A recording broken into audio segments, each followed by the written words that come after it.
영국이 낳은 세계적인 석학, 문학평론가, 소설가, 수필가로도 불려진 이분은 미술도 잘 그렸답니다. 웅변도 잘해서 사실은 영국 사람이라기보다는 아일랜드 사람입니다. 영국 사람들은 1925년 그가 노벨 문학상을 받았을 때에 스스로 그렇게 말했답니다. 이 영국 사람들이 뭐라고 말해요? 이 사람은 소크라테스 이후에 가장 위대한 철학자요 문학가다라고 말했습니다. 버나드 쇼 하면 여러분들 기억나는 몇 가지가 있습니다. 묘비명에 인생을 살아가면서 허둥대둥 나다가 내가 죽었다, 묘비의 유명한 이야기 기억할 겁니다. 이분이 노년에 쓴 글 가운데 현대인들을, 영국을 보고 너무너무, 아마 영국만이 아니라 오늘 우리 시대의 이야기일 겁니다. 너무나 사람들이 편견과 오해를 가지고 인생을 한 색깔만 안경을 쓰고 살아간다. 그러니까 서로 비판하고 비난하는 기성세대와 젊은 세대 간의 갈등을 보고 너무너무 아파했습니다. 그래서 이분이 노년에 쓴 아주 위대한 글이 있습니다. 그 글의 내용은 다음과 같습니다. 얼마나 사람이 편견이, 내가 먼저 선입관념을 갖는 것이 중요하고 얼마나 이것이 부정적이고 적을 만드는가에 대한 글을 썼어요. 그 내용은 다음과 같습니다. 한 번은 이분이 자기 친한 친구들을 초청했습니다. 그래서 미켈란젤로의 그림과 로댕이라는 사람의 그림이 있습니다. 여러분, 미켈란젤로의 그림과 로댕가의 그림은 이 그림의 방향과 모양이 아주 구도도 틀립니다. 근데 미켈란젤로의 그림을 좋아하는 사람은 이 로댕의 그림 듣기도 싫고 보기도 싫어합니다. 근데 이 사람이, 그 친구들 많은 분들이 왔는데 미켈란젤로를 좋아하는 친구들이 많아요. 근데 그분들 앞에 한 그림을 비서를 통해 가져오겠습니다. 그래서 여러분, 오늘 여러분에게 보여주려는 그림은 바로 로댕이 그린 그림입니다. 그러니까 사람들이 로댕 소리만 들으니까는 오뎅도 아닌데 로댕 소리 들으니까 그냥 벌써 기분이 탁 잡힌 거예요. 가져오더니 이거 구도가 안 맞는다, 색깔도 이게 미켈란젤로랑 수준이 안 된다, 막 사람들이 악평을 하는 거예요. 그런데 잠시 비서가 딱 들어오더니 메모지를 갖다 줘요. 일부러 짠 겁니다. 버나드 쇼가 여러분 죄송합니다, 이 작품은 로댕의 작품이 아니라 미켈란젤로 작품입니다. 그러니까 사람들이 그렇대요. 무슨 얘기입니까? 이분이 진짜 그 일을 행했대요.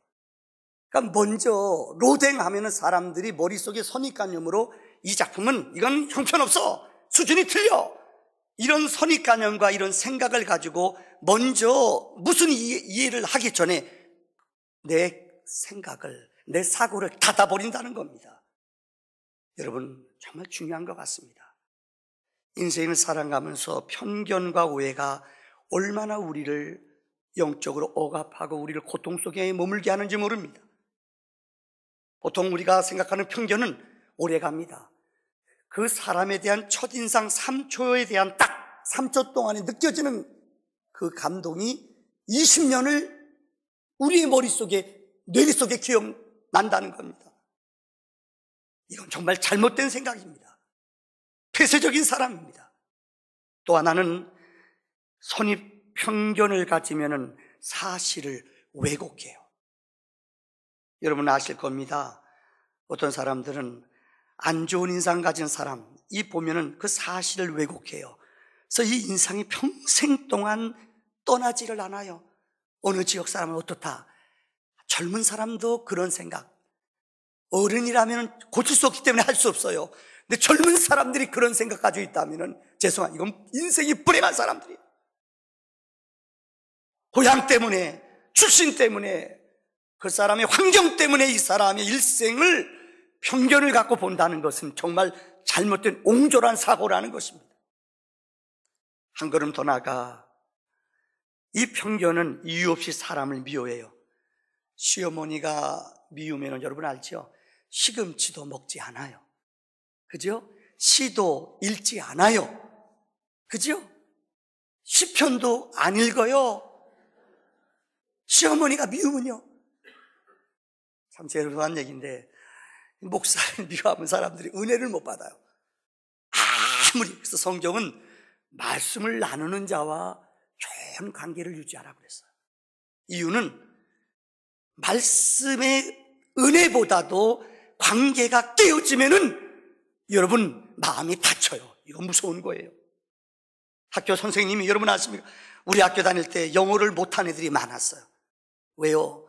일본에서 영어 공부하고 온 잘난 척하는 우리 원 돌아가셨는데, 제 선생님 성함이 원 아무개서, 이분은 숙제 안 해오면요 애들 나오래가지고 애들 보는 앞에서 그냥 주먹으로요 팍 때려요. 그럼 별이 진짜 보인대요.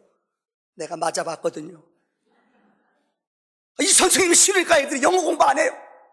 누가 책임져요? 근데 우리 학교 다닐 때 우리 지리를 가르쳤던 선생님이 있어요. 이 선생님은 내가 봐도 정말 탁월해요. 그 공부를 가르치는데 한 5분 동안 내 10분 동안 애들 가르칠 과목, 애들 가르치는 과목과 연관된 재미있는 역사나 이야기를 우리말로 말하면 5분 동안 5분 스피치를 해요. 그래서 애들의 마음을 그냥 박장대소 만들어놔요. 애들이 입 다 벌리고 허허. 그럼 그때요, 야 공부 좀 하자. 그럼 공부가 저절로 돼요. 그래서 우리는요 지리 진짜 잘했어요. 물어봐요 여러분. 사반학교요? 삼학교요? 옛날엔 알았어요 여러분들. 정말이에요. 그 선생님이 싫어하면은 그 과목이 싫어요. 얼마나 중요한 얘기입니까? 얼마 전에 미국은 대통령 땡스기빙 데이 추수감사절이 되면은 연례적으로 이 백악관에 칠면조를 방문하는 식이 있습니다. 그래서 오바마 대통령 부인과 그 딸들 둘이 있잖아요. 10살, 10대 아이들 둘이에요. 이 아이들이 미국의 모든 사람들이 보는 가운데 미국은 전통적으로 땡스기빙 데이 하면은 대통령 이 백악관실에서 자기 그 집에서 사저에서 이 칠면조를 놓아주는 이 행사가 있습니다. 행사가 생방송으로 녹화가 돼요. 근데 지금 한동안 미국은 공화당과 민주당이 아주 지금 공화당, 민주당 싸우는 이슈가 뭐였냐? 이민법이었어요. 지금 대통령은 민주당 후보입니다. 그런데 이 민주당 후보가 이민법, 자기도 이민 혜택을 받았기 때문에 이민법을 통과됐어요. 대통령 미운 거예요. 막 난리가 났어요. 공화당 반대하는 이 야당인 공화당 사람, 특별히 하원 의장의 비서였던 볼턴이라는 사람이요, 로턴이라는 사람이 얼마 전에 아주 된통당했습니다. 왜요? 그때 10대 어린 두 딸이 와서 칠면조를 놔주는데 애들이, 여자애들 그렇잖아요. 중학생들이니까 짧은 치마 입고요. 애들이요, 팔 불러주고 이렇게 무섭고 도망가려는 거 보니까 애들이 인상을 썼나 봐요. 그럴 때 카메라가 또 잡았어요. 그러니까 로톤이라는 그 공보 보좌관이라는 사람이요, 자기 인터넷에다가요 이 아이들 혹평을 했어요.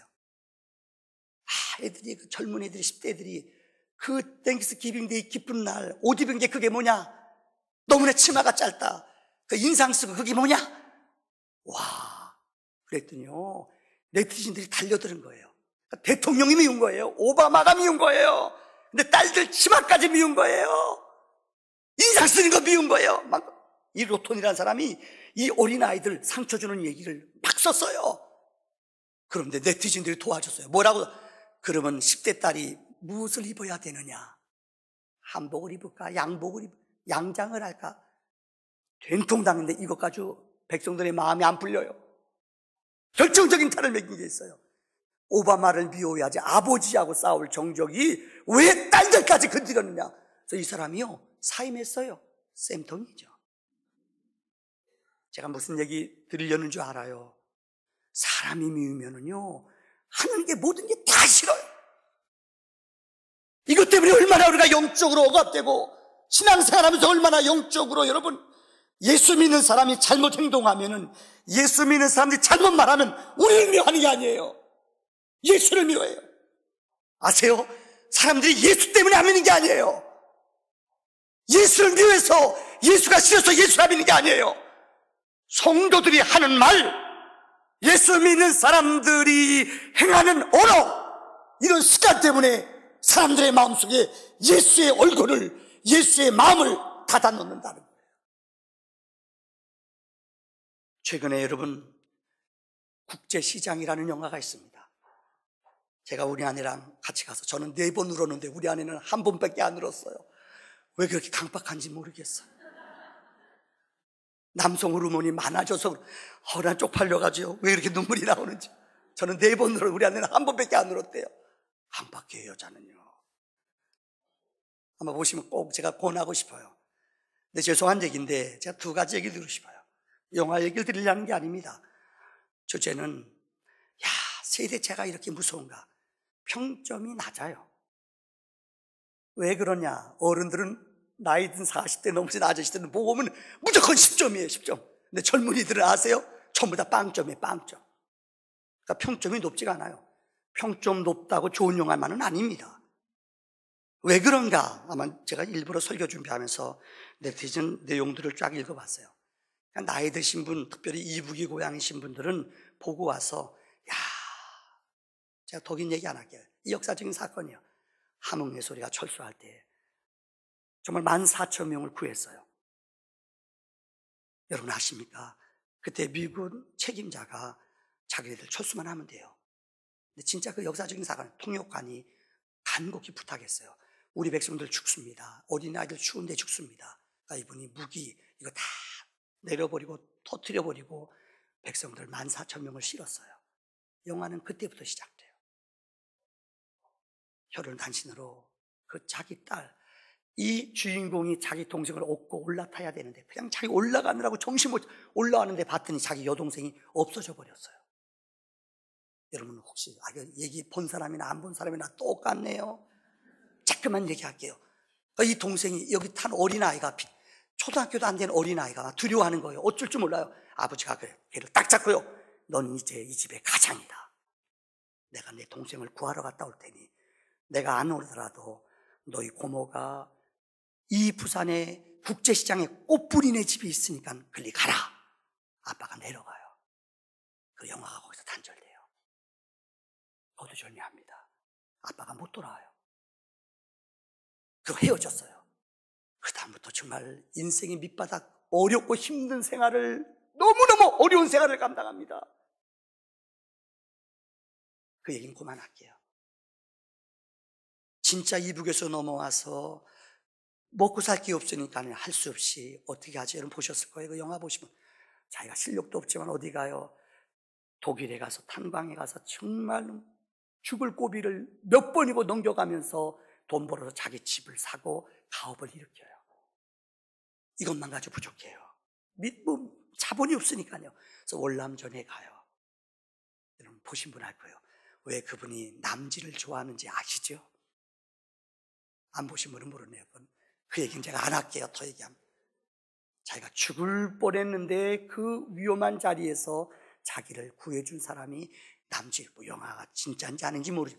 그래서 자기는 그때부터 오직 나훈아는 싫어하고 남진만 좋아한대요. 보세요. 참 재밌게 만들었어요. 거기서 자기가 자기 여동생 잃었을 때 고통당하고 아픔을 알잖아요. 근데 배가 빠져나오는데 자기 여동생이 죽어가요. 그 여동생이 어려움을 당하는 아이가 있어요. 이 사람이 물속에 뛰어들어가 그 아이를 구해주다가 총에 맞아 한쪽 불구가 돼요. 영화니까요. 왜요? 그는 자기 동생에 대한 죄책감이 있기 때문에 월남전에서 그 오누이 둘이서 헤어지는데 그 떨어진 동생을 구하기 위해 물속에 들어갔다 발이 불구가 돼요. 이 고통과 아픔 속에 지내요. 제가 얘기를 왜 드리냐? 우리 민족의 한 아픔과 역사가 있는 거예요. 근데 나이 드신 어른들은 똑같은 것을 보고 진짜 우리 선배들이 고생했다고 이해를 해요. 근데 젊은이들의 입장은 그렇잖아요. 당신들이 그렇게 땀 흘리고 고생해서 지금 우리에게 이런 어려움, 이런 빚덩어리, 이런 고통을 줬느냐 항변하며 도전해요. 그러니까 우리가 생각하지 못하는 세대 차이라는 거 이것이요. 이게 세대 차이예요. 저도 그 글을 보면서 내가 느끼는 감정과 정말 젊은이들이 느끼는 감정은 이렇게 차이가 있겠구나. 내 자신을 스스로 돌이켜보는 기회가 됐어요. 신앙생활도 마찬가지입니다. 오늘 저는 결론의 얘기를 드리려고 합니다. 성경에 보세요. 예수님이 이 땅에 계신 동안 제일 힘들었던 것이, 예수님이 이 땅에 사역하는 동안 제일 고통스러운 것이 무엇인 줄 아십니까? 안 믿는 사람들이 예수님 도전한 게 아니에요. 하나님을 잘 믿는 사람, 서기관들, 율법학자들, 이들이 예수님 곁을 따라다니며 끝까지 예수님을 걸고 넘어져요. 어떻게 메시아가 이렇게 가난한 마을에서 태어나냐는 거예요. 우리가 믿는 메시아, 우리가 알고 있는 영적인 믿음의 지도자 모세, 아브라함, 이들은 능력을 행하고 표적을 행했다. 나사렛에서 무슨 선한 사람이 나느냐. 그들의 편견과 그들의 생각과 우리의 사고와 우리 인간들의 이성과 경험 가지고 하나님을 판단해요. 이거는 믿고 이건 안 믿어요. 이거는 믿음이 아닙니다. 신앙은 뭔지 아세요? 우리 이성과 우리 지성과 우리 경험을 뛰어넘는 영적인 사건이 믿음의 역사입니다. 오늘 시편 117편의 말씀을 보세요. 모든 나라야, 모든 백성들아, 여호와를 찬양하며 여호와께 영광을 돌려라. 그러면서 그는 이렇게 고백합니다. 우리에게 향하신 여호와의 인자하심이 크고 크도다 그랬잖아요. 한번 불러봅시다. 우리에게 향하신 여호와의 인자하심을 불러봅시다. 우리에게 향하신 우리에게 할렐루야 여호와의 크고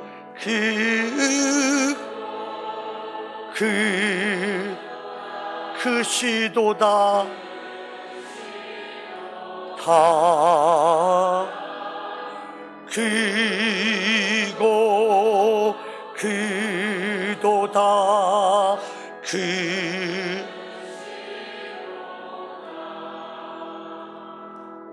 여러분, 하나님의 인자하심과 하나님의 위대하심은 우리의 생각과 우리의 사상을 뛰어넘습니다. 혹자들은 그래요. 하나님은 악한 자들, 불의한 자들한테는 비도 내리지 않고 저들 어려움 당하면 바로 쌤통 하나님이 때리는 분인 줄 알아요. 절대 하나님은 그런 분이 아니에요. 어떤 사람들은 죄송합니다. 악을 행하고 미련한 일을 행하는 사람들은 하나님은 그들에게 늘 저주만 주시느냐? 아니에요. 성경의 영적인 하나님의 뜻과 계획을 아십니까? 악한 일을 행하고 어두운 데서 죄악을 범하는데도 그들의 삶이 형통해요. 어려움이 없어요. 그들의 자녀들이 잘 돼요. 어떤 것도 고통도 없이 죽어요. 성경은 말해요. 이게 인생 성공인 줄 아느냐? 인생들은 아니다. 여호와의 능력과 여호와의 뜻은 이 땅에 60년, 70년 성경에 말하기를 인간의 연수가 70이요 강건하면 80이라. 이 땅에서 얻는 기쁨, 이 땅에서 얻는 행복, 인생들아, 이것은 영원의 하나님의 시간에서는 1점도 안 돼요. 이것을 보고 기뻐하지 말아라. 우리의 기뻐함과 우리의 생명은 영원한 생명이에요. 아들을 믿는 자에게는 생명이 있고 아들이 없는 자에게는 생명이 없다고 말했어요. 우리는 이 영원한 생명을 믿습니다. 이 땅에 보이는 것으로, 이 땅에 여러분들 우리 눈에 나타나는 것으로 믿는 것은 영원한 세계가 아닙니다. 이 땅에 속지 마십시오. 생명과 진리와 거룩함을 위해 살아가는 영적인 하나님의 지혜자들이 되어지기를 주의 이름으로 축원합니다.